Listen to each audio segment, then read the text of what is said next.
Last Saturday, my wife and I performed live music for 3 hours at a local event downtown. Feeling hot, hot, hot. I recorded everything to my laptop in Studio One and got the GoPro rolling so viewers like you could take a gander. As a musician, you yourself might be looking to start playing live music. You might be looking to get your original songs out there into the public. You might be performing as a way to make some extra money on the side, or you might just want to have fun playing music. No matter where you're coming from or what your goals might be, I've got a few things to share in this video that I think will prove useful for you when you're in a bind or if you're looking for some quick tips. You know that feeling when someone drops a crisp $5 bill in your guitar case? It's the same feeling I have when viewers like you hit the like and subscribe buttons. So don't leave me hanging, smash the like and subscribe button and we'll get started. So let's talk live music setup. When going to play music live, you got to think about your sound or your PA system. Basically, how will you be heard? This particular event was a little last minute for us, since originally it wasn't our weekend to be playing. Also, the venue, if you could call it that, did not have a PA system. We needed to set up everything in what was formerly a train depot. It's raised off the ground, which is helpful, and has several outlets for power. And my wife and I have been leading worship at our church for years, but as far as live sound goes, we don't own any PA system gear. Luckily, our church has a couple of speakers and a powered mixer that we could use. The white speaker you can see in the video here is unpowered, meaning it needs either an external power amp or a powered mixer to function. Typically, a powered speaker will have one of those like IEC power cords somewhere on it. If you don't see a power outlet, you probably have an unpowered speaker. Now the mixer we're using has a built-in amp for powering speakers. The Behringer floor monitor is powered, so it features its own volume knob and EQ section. Super helpful, and my first tip for you is to know your output volume. So if you're a street performer, I'm sure there'll be regulations for how many decibels you can be putting out into the open air. Most craft fairs, markets, and events you apply for should have these precautions checked for already with whatever your city's code is. There's just a big difference between farmers markets and concerts. If you're looking to put on a concert, you will most likely need to rent a PA system of sufficient size.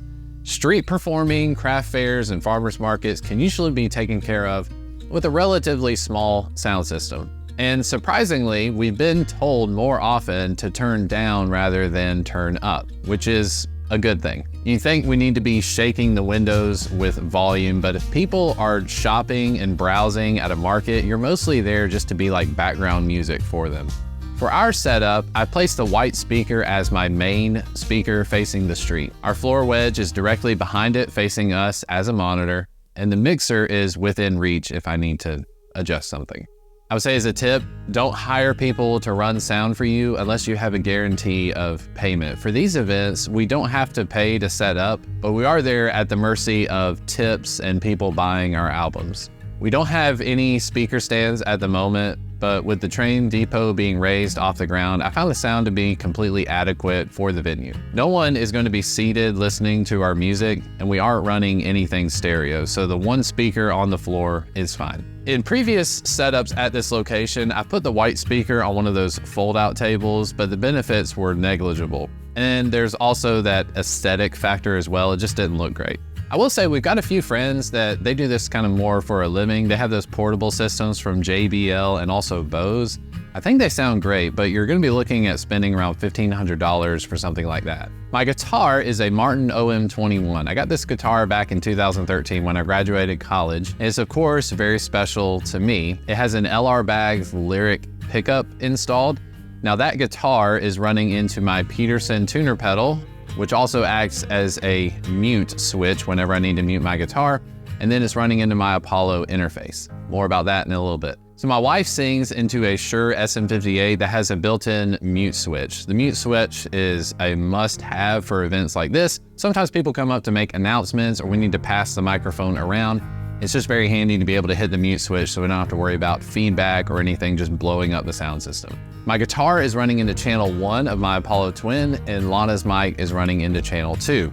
Now you're probably wondering, why are you using an Apollo interface live? It's not a typical setup for sure, but I honestly think this one device makes up for so many flaws in our little janky system. So universal audio interfaces have built-in DSP chips that allow you to run plugins in their console app with near zero latency involved. For instance, on my guitar track, I've got the API Vision channel strip. It's got built-in EQ, compression, gating, all that kind of stuff. Then it runs into an LA2A plugin. On Lana's vocal, I've got another API Vision channel strip with EQ, compression, low cut, and that's running into an 1176 AE compressor plugin.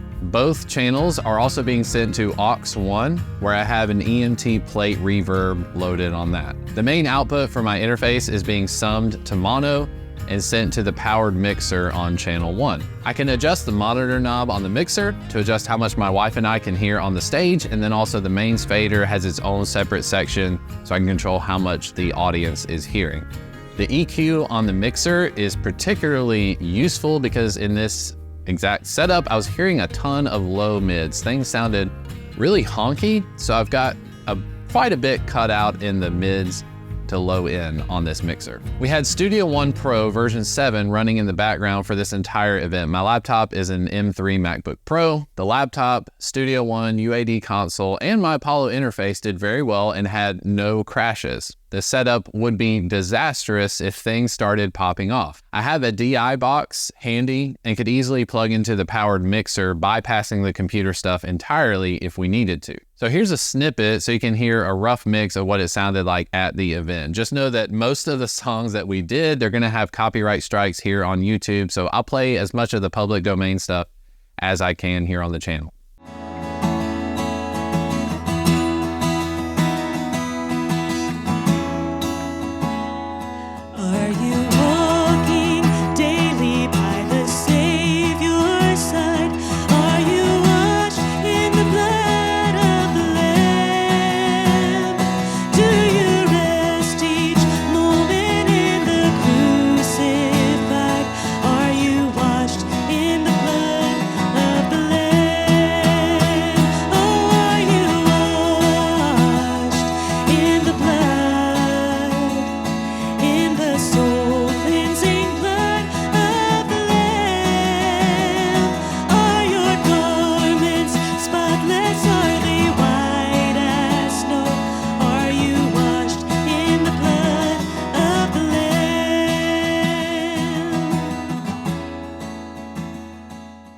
There's definitely something about playing your music outside that I can't quite explain. I'm a homebody at heart.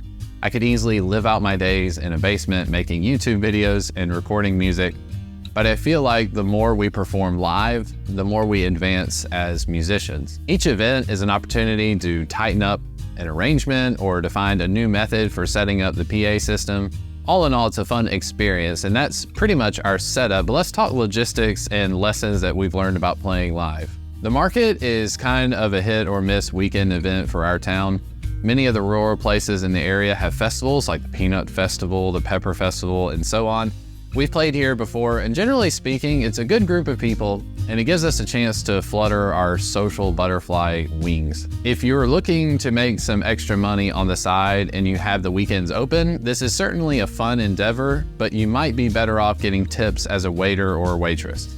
It's really going to depend on the town or the city that you're performing in. We keep the guitar case open, and every time we've performed, there's been certainly enough to make it worthwhile for us. However, I know that if you're looking to purchase your own sound equipment, you want to print CDs, shirts, and you need to purchase microphones, it's going to take a while for that investment to pay itself off. That's why I highly recommend you get involved at a local church. Most churches have really old PA systems hidden away in a closet somewhere and would be happy to see it be put to use. Just know that the more you get sound system wise, the more time and energy it's going to take to set up. Our car is always slammed every time we do something like this. So if you're pricing things out, I highly recommend you focus on getting a powered mixer. These are built with the power to supply unpowered speakers with the juice they need to push out volume.